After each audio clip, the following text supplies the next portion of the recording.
Assalamualaikum warahmatullahi wabarakatuh. Perkenalkan, nama saya Zika Rahmat dengan NIM 2310541005. Baiklah, pada kesempatan kali ini saya akan menjelaskan tentang sistem keuangan internasional.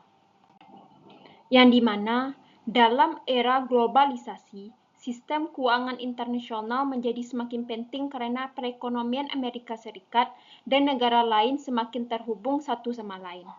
Pergerakan nilai tukar, arus modal, pergerakan internasional, dan kebijakan bank sentral suatu negara kini dapat mempengaruhi kondisi ekonomi global. Bab ini membahas perbedaan antara sistem nilai tukar tetap dan nilai tukar mengambang terkendali yang digunakan negara dalam mengelola stabilitas mata uangnya, serta bagaimana intervensi pemerintah, neraca pembayaran, kontrol modal, dan peran IMF mempengaruhi dinamika keuangan internasional. Selanjutnya yaitu intervensi di pasar valuta asing.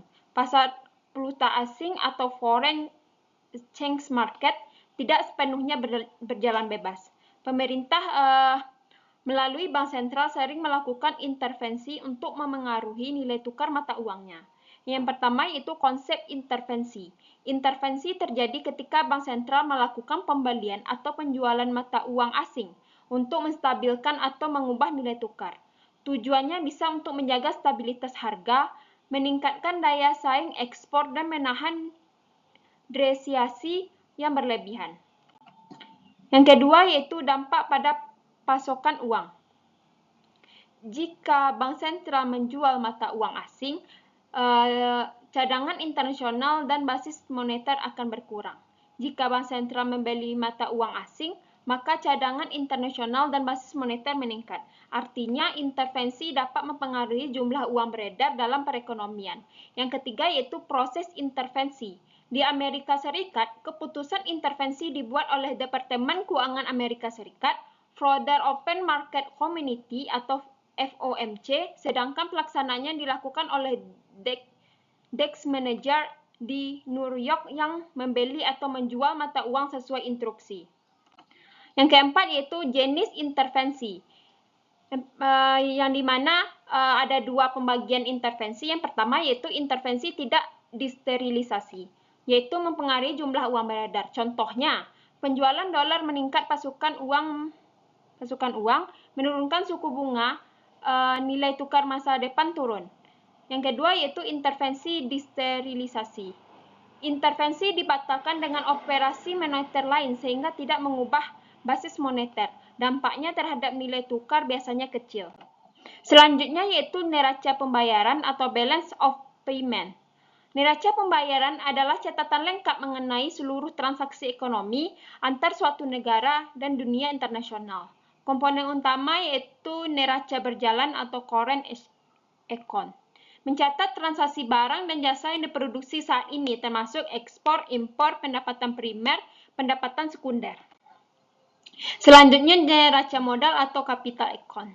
Mencatat harus keluar dan masuk modal seperti investasi asing langsung, intervensi portofolio, pinjaman internasional. Dengan persamaannya yaitu neraca berjalan ditambah neraca modal sama dengan perubahan cadangan internasional. Jika Amerika Serikat mengalami defisit neraca berjalan, artinya negara mengimpor modal dari luar negeri.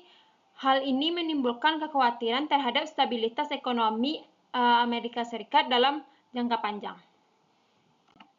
Selanjutnya yaitu rezim nilai tukar dalam sistem keuangan internasional. Negara dapat memilih bagaimana mereka mengatur nilai tukar. Yang pertama yaitu rezim nilai tukar tetap. Nilai tukar dijaga tetap oleh bank sentral. Contohnya sistem Bretton Woods yang menciptakan IMF dan Bank Dunia, menjadikan dolar Amerika Serikat sebagai mata uang cadangan dunia berakhir pada tahun 1971. Dalam sistem ini, bank sentral harus membeli atau menjual mata uang untuk mempertahankan nilai tukar. Selanjutnya itu yang kedua yaitu rezim nilai tukar mengambang. Nilai mata uang dibiarkan bergerak sesuai pasar. Jika bank sentral sesekali melakukan intervensi, disebut yaitu mengembang terkendali. Yang ketiga yaitu konsep devaluasi dan revaluasi. Devaluasi yaitu pemerintah menurunkan nilai tukar resmi mata uang jika terlalu tinggi. revaluasi, yaitu pemerintah menaikkan nilai mata uang jika terlalu rendah. Yang keempat yaitu sistem ekstrim. Dewan mata uang atau Churrenborg, mata uang domestik didukung 100% oleh mata uang asing. Dolarisasi suatu negara menggunakan mata uang negara lain, misalnya dolar Amerika Serikat. Selanjutnya, krisis valuta asing. Krisis terjadi ketika mata uang suatu negara mengalami tekanan besar, sehingga nilainya jatuh drastis. Contoh kasus di Inggris pada tahun 1992, kenaikan suku bunga Jerman membuat pound Inggris tertekan. Pada negara Meksiko pada tahun 1994, Asia Timur 1997, Brazil pada 1999, Argentina pada 2001.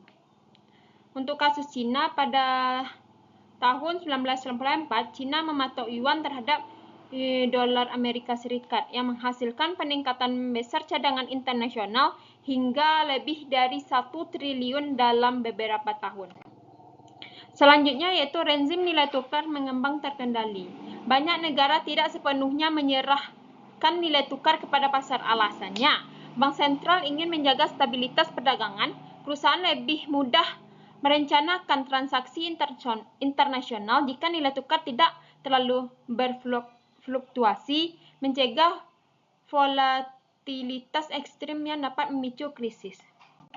Selanjutnya yaitu kontrol modal. Kontrol modal adalah pembatasan pemerintah terhadap arus modal keluar atau masuk. Yang pertama yaitu kontrol arus modal keluar. Biasanya tidak efektif karena pelarian modal tetap terjadi, dapat memicu korupsi, tidak membantu saat krisis. Yang kedua yaitu kontrol arus modal masuk. Kadang dianggap bermanfaat karena dapat mengurangi risiko krisis, mengontrol menggelembung spekulatif. Contohnya yaitu pajak pada investasi jangka panjang. Peran IMF, International Monetary Fund, berfungsi sebagai lender of resort internasional, yaitu pemberian pinjaman terakhir bagi negara yang mengalami krisis. Perannya meliputi yaitu 1. Menyediakan dana darurat ketika negara mengalami krisis. Yang kedua, namun pemberian pinjaman muncul moral hazard, negara bisa bertindak lebih berisiko karena tahu akan diselamatkan. IMF perlu memastikan negara pinjaman memiliki sistem pengawasan yang baik. Pinjaman harus diberikan cepat tetapi jarang agar tetap disiplin. Baiklah, dari materi tadi saya dapat mengambil kesimpulan yang di mana sistem keuangan internasional menjadi semakin penting karena keterhubungan ekonomi global. Sehingga pemerintah dan bank sentral perlu mengelola nilai tukar melalui intervensi di pasar valuta asing yang dapat mempengaruhi cadangan internasional dan jumlah uang beredar. Semua transaksi ekonomi antar negara dicatat dalam neraca pembayaran yang terdiri dari neraca berjalan, neraca modal, dan mencerminkan kondisi ekonomi serta arus dana internasional. Negara-negara menggunakan berbagai rezim nilai tukar mulai dari nilai tukar tetap, mengembang hingga mengembang terkendali untuk menjaga stabilitas ekonomi sekaligus menghadapi risiko seperti krisis valuta asing yang pernah terjadi di Meksiko, Asia Timur, dan negara berkembang lainnya.